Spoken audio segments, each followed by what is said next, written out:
Rabbul Alamin, Masya Allah, Tabarakallah. Kembali lagi dalam Damai Indonesiaku yang masih disiarkan langsung dari Masjid Nurul Bahri, Kelapa Gading, Jakarta Utara.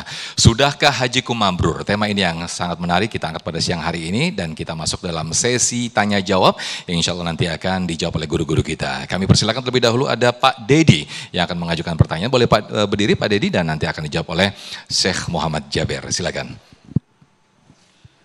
Assalamualaikum warahmatullahi wabarakatuh. Waalaikumsalam warahmatullahi wabarakatuh. Perkenalkan Pak Ustadz, nama saya Dedi. Saya izin bertanya, bagaimana caranya kita meningkatkan kualitas ibadah haji kita agar kita bisa disebut dengan haji yang mabrur? Terima kasih. Baik, terima kasih. Boleh duduk kembali Pak Dedi. Silakan Syekh Muhammad Jaber.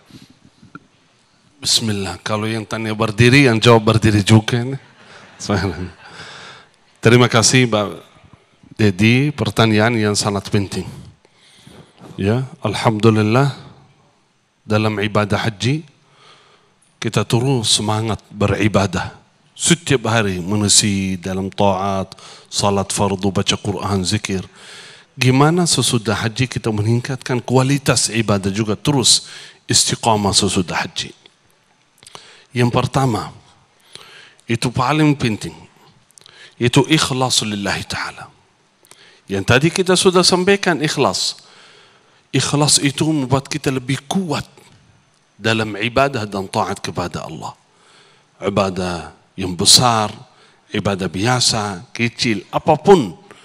Usahakan tanamkan rasa ikhlas lillahi ta'ala. Itu yang buat kita kuat semangat beribadah. Tujuan kita dari salat, baca Quran, zikir, sedekah, haji, umrah, ridha Allah subhanahu wa ta'ala. Tidak ada tujuan selain itu. Itu yang buat kita semangat.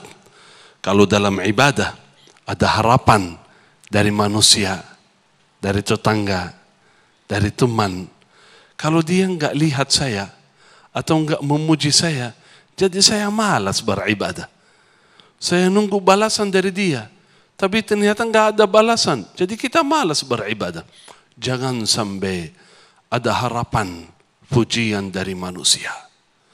Jangan sampai dalam ibadah, apapun ibadahnya, jangan sampai ada harapan pujian dari teman, dari tetangga.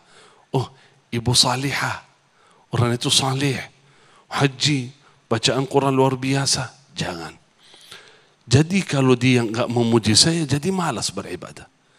Usahakan dalam ibadah apapun ikhlas lillahi ta'ala. Yang kedua, dekatlah dengan orang baik.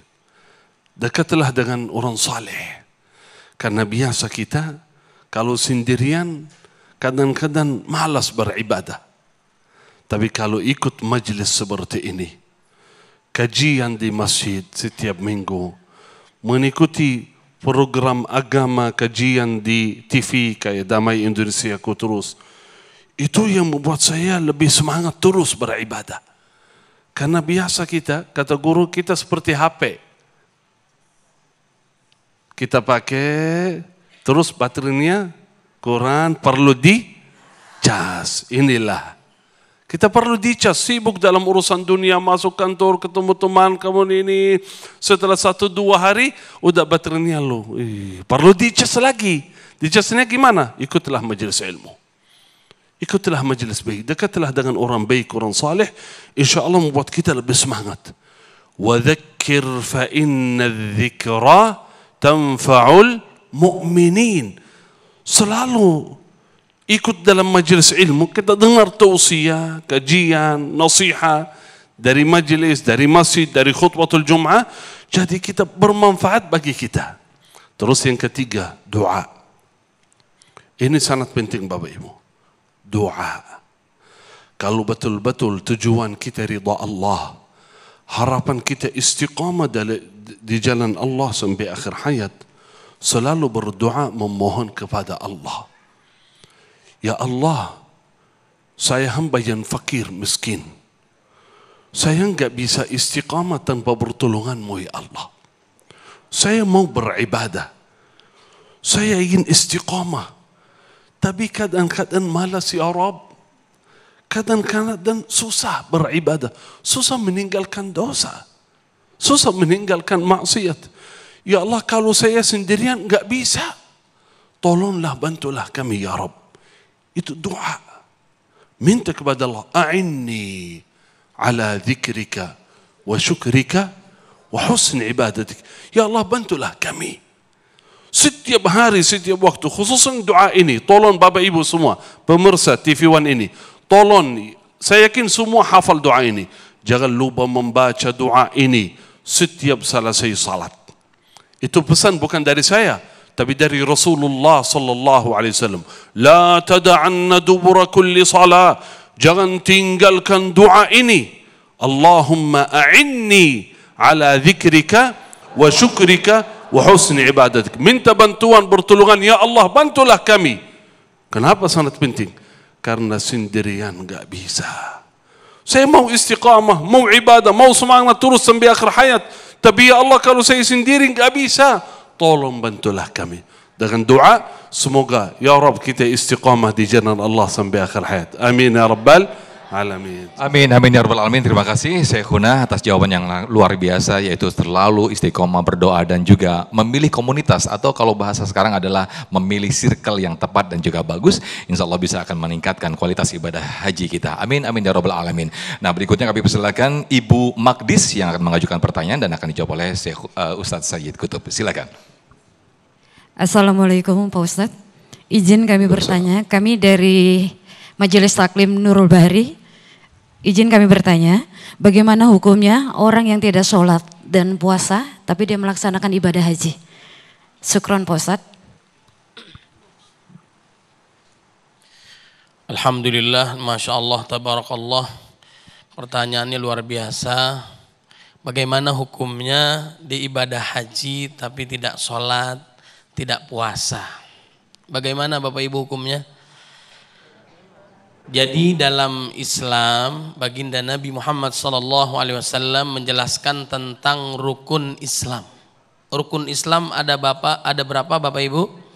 Ada 5. Berarti 5-5-nya harus kita kerjakan. Yang terakhir haji sesuai dengan kemampuan. Yang pertama, bunyal Islamu ala khamsin. Syahadati an la ilaha illallah wa anna Muhammadar Rasulullah. Syahadat, kita setiap hari syahadatain dalam sholat kita, betul nggak Bapak Ibu? Alhamdulillah konsisten. Makanya tadi juga bagaimana mempertahankan amal ibadah haji kita harus konsisten. Dalam surat Hud ayat 112, fastaqim kama umirta wa man taba ma'aka wa la tadghaw innahu bima ta'maluna basir. Harus istiqamah, kemudian tidak berlebihan dalam kebaikan, kemudian juga cari komunitas yang taat kepada Allah Subhanahu wa ta'ala. Salah satunya Majelis Taklim Nurul Bahri, mudah-mudahan istiqamah. Kemudian yang kedua setelah syahadat apa Bapak Ibu? Yaitu iqamis shalah. Harus sholat. Sholat tuh nggak boleh ditinggalin. Usia 7 tahun sudah harus disuruh sholat, maupun kewajiban yang lain sudah diajarkan, puasa, sholat. Usia 10 tahun nggak mau sholat boleh dipukul. Ibu mau nggak dipukul Bu? Yes. Dipukulnya pakai uang mau nggak Bu? Ya, dengan kasih sayang, tidak melukai. Betul nggak Bu? Kemudian mencontohkan baik bapaknya ataupun ibundanya, ajarkan anak-anaknya. Sholat harus dikerjakan, harus ditegakkan, harus dilaksanakan yang wajib maupun sunnah. Setelah itu apa Bu? Wa itaiz zakah, menunaikan zakat. Yang keempat adalah apa? Puasa di bulan Ramadan. Wajib apa sunnah? Wajib. Yang terakhir wa hajjil baiti man istata'a ilaihi sabila, menunaikan ibadah haji bagi yang mampu. Maka semuanya harus dikerjakan. Kalaupun belum tahu, maka kita perbaiki. Makanya Allah mencintai amalan-amalan yang wajib, kemudian diikuti dengan yang sunnah. Ada kekurangan sholat duhur, ada qobliyah, ada ba'diyah, dan seterusnya. Ada duha, ada sholat malam. Kemudian juga kekurangan wajib kita puasa wajib, ada puasa sunnahnya, puasa bulan bulan Sya'bannya, puasa bulan Syawalnya, dan seterusnya. Ibadah haji kita juga kayak gitu, kita perbaiki persiapan dan sebagainya. Niatnya harus ikhlas, dijaga harus karena Allah Subhanahu wa ta'ala. Terus belajar Bapak Ibu. Kalau kita nggak tahu, insya Allah dimaafkan oleh Allah Subhanahu wa ta'ala. Tapi kalau sekarang udah tahu, maka apa yang harus kita lakukan? Perbaiki, taubat kepada Allah Subhanahu wa ta'ala. Kenapa jamaah haji kita rame tapi koruptornya nggak kalah? Betul nggak Bu? Korupsinya kenapa kira-kira Bapak Ibu? Ya, wa antum sukaro, kalian mabok, tidak mengerti apa yang dilakukan. Allahumma lantas jalan habis sholat, betul nggak? Walantas kabur, bener nggak? Harus zikir dulu. Sholat tapi maksiat juga. STMJ, sholat terus maksiat jalan. Istiqomah, nggak bener itu Bu, bener nggak? Haji kita banyak, tapi dosanya juga banyak. Ada yang salah dalam ibadah hajinya, nggak ikhlas, nggak ditunaikan rukunnya, ngarang ibadahnya, kemudian juga mengada-adakan amalan yang nggak diajarkan oleh Rasulullah Sallallahu Alaihi Wasallam. Misalnya sholat, ya, yang lain subuh 2 rakaat tenang, saya lagi kuat semangatnya membaca luar biasa 8 rakaat. Ini namanya terlampau soleh. Apa Bapak Ibu? Terlampau soleh, ngarang, amal ibadahnya tidak diterima oleh Allah Subhanahu wa ta'ala. Man ahdatsa fi amrina hadza ma laysa minhu fahuwa raddun. Barang siapa mengadakan amal ibadah tidak sesuai dengan tuntunan Nabi, maka amal ibadahnya ditolak oleh Allah Subhanahu wa ta'ala. Bu, bagi yang belum doain, mudah-mudahan jamaah haji kita yang pulang ke tanah air semuanya selamat, kemudian ibadah hajinya diterima oleh Allah Subhanahu wa ta'ala. Setiap doa kita kembali lagi kepada kita. Insya Allah haji kita mabrur, sholat kita diterima, puasa kita diterima, seluruh amal ibadah kita diterima oleh Allah, dosa kita diampuni oleh Allah, insya Allah. Wallahu a'lam. Baik, terima kasih Ustaz Said Kutub. Dan berikutnya segmen 4 kami akan persilakan kembali para jamaah untuk mengajukan pertanyaan. Masih ada 2 pertanyaan atau 2 jamaah yang kami persilakan di segmen berikut. Untuk itu tetap bersama kami dalam Damai Indonesiaku.